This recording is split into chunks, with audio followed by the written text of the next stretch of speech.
ನಂಬತಿಗೆ ಅಳಿಯ ಕಟ್ಟು ಜಾಸ್ತಿ ಅಲ್ಲ ಎಂತಕ್ ಶುರು ಅದನ್ನಲ್ಲಿ ಕತೆ ಗೊತ್ತಿತ್ತಾ ನಿಮ್ಗೆ?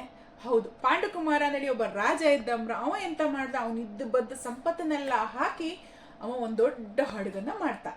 ಆ ಹಡಗನ್ನ ಇನ್ನೇನು ಸಮುದ್ರಕ್ಕೆ ಬಿಡ್ಕವತ್ತಿಗೆ ಸಮುದ್ರದ ಭೂತ ಬಂದ್, ಇಲ್ಲ ಆತ್ತೇ ಇಲ್ಲ ನೀನು ಬಿಡ್ಕರೆ ನಂಗೆ ಬಲಿ ನರ ಬಲಿ ಕೊಡ್ಕಂತೇಳಿ ಆಯ್ತಂತ. ಅವ ಸೀದಾ ವಾಪಸ್ ಮನಿಗೆ ಹೋನಂಬ್ರ. ಮನಿಗೆ ಹೋಗಿ ಅವನಿಗೆ 3 ಜನ ಗಂಡ್ ಮಕ್ಳು ಅಂಬ್ರ.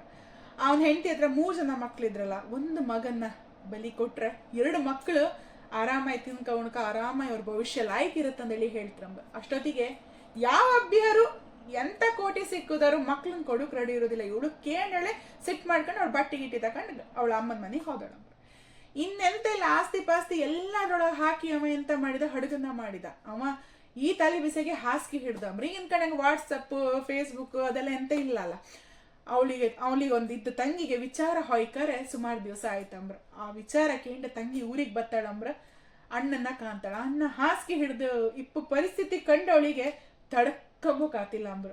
ನನ್ನಣ್ಣ ಹ್ಯಾಂಗ್ ಇದ್ದಿದ ಇವತ್ತು ಇಂಥ ಪರಿಸ್ಥಿತಿಯಲ್ಲಿ ಬಂದು ಕೂತ್ಕೊಂಡಲ್ಲ ಅನ್ಕಂಡ್ ಅವಳು ಹಿಂದೆ ಮುಂದೆ ಆಲೋಚನೆ ಮಾಡಿದೆ. ಅಣ್ಣನ ಹತ್ರ ಹೋಗಿ ಹೇಳ್ತಾಳಂಬ್ರ, ಅಣ್ಣ ನನ್ನ ಮಗನ್ನ ಬಲಿ ಕೊಡು, ನೀನ್ ಹಿಂಗಿರ್ಬೇಡ, ನೀನು ಮೊದ್ಲಿನ ತರ ಆಯ್ಕಂತ. ಅಣ್ಣನಿಗೆ ಕೇಳಣಿಗೆ ಒಂಥರ ಶಾಕ್ ಆಗ್ತಂಬ್ರಿ. ಇದ್ದದ್ದು ಒಂದೇ ಒಂದು ಮಗುನ ಅವಳು ಬಲಿ ಕೊಡಕ್ ಬಂದಳಲ್ಲ ತಂಗಿ ಅಂತೇಳಿ ಹೇಳಿ. ಆರೆ ಅಣ್ಣನ ಪರಿಸ್ಥಿತಿ ಹೆಂಗಿತ್ತಂದ್ರೆ ಬಲಿ ಕೊಡದೆ ಬೇರೆ ದಾರಿಯೇ ಇಲ್ಲ. ಅವನ ಪರಿಸ್ಥಿತಿನ ನಾನು ಜಾಸ್ತಿ ಎಕ್ಸ್ಪ್ಲೈನ್ ಮಾಡೋ ಅಗತ್ಯ ಇಲ್ಲ, ಯಾಕಂದ್ರೆ ಅಂತ ಪರಿಸ್ಥಿತಿಯಲ್ಲಿ ಅವ ಇದ್ದ. ಮರು ದಿವಸ ಬೆಳಿಗ್ಗೆ ತಂಗಿ ಆಣೆ ಗೀಣೆ ಎಲ್ಲ ತಕೊಂಡು ಬಲಿ ಕೊಡಕ್ಕೆ ಸಮುದ್ರದ ಹತ್ರ ಹೊರಂಬ್ರ. ಸಮುದ್ರದಲ್ಲಿ ಬಲಿ ಕೊಡ್ಕಂದೇಳಿ ಕೂತ್ಕಂಕು ಸಮುದ್ರದ ಭೂತ ಮತ್ ಬಂದು ಹೇಳ್ತಂಬ್ರು, ಬೇಡ ಇವತ್ತಿಗೆ ಬಲಿ ಬೇಡ, ನನಗೆ ಬಲಿ ತಕ್ಕಂಡಷ್ಟೇ ತೃಪ್ತಿ ಆಯ್ತು. ಆರೆ ಇವತ್ತಿನಿಂದ ನೀನ್ ಏನ್ ಆಸ್ತಿ ಪಾಸ್ತಿ ಇತ್ತಲ್ಲ ನಿನ್ನ ಅಳಿಯನಿಗೆ ಕೊಡು ಅಂತ. ಅಲ್ಲಿಂದ ನಮ್ಮ ಈ ಕರಾವಳಿ ಭಾಗದಲ್ಲಿ ಅಳಿಯ ಕಟ್ಟು ಶುರುವಾಯ್ತಂಬ್ರ. ಈ ಕತಿ ನನ್ನ ಅಜ್ಜಯ್ಯ ನಂಗೆ ಹೇಳದ್ದು. ಇದ್ರಲ್ಲಿ ತುಂಬಾ ಚೇಂಜಸ್ಸು ಇರಬಹುದು.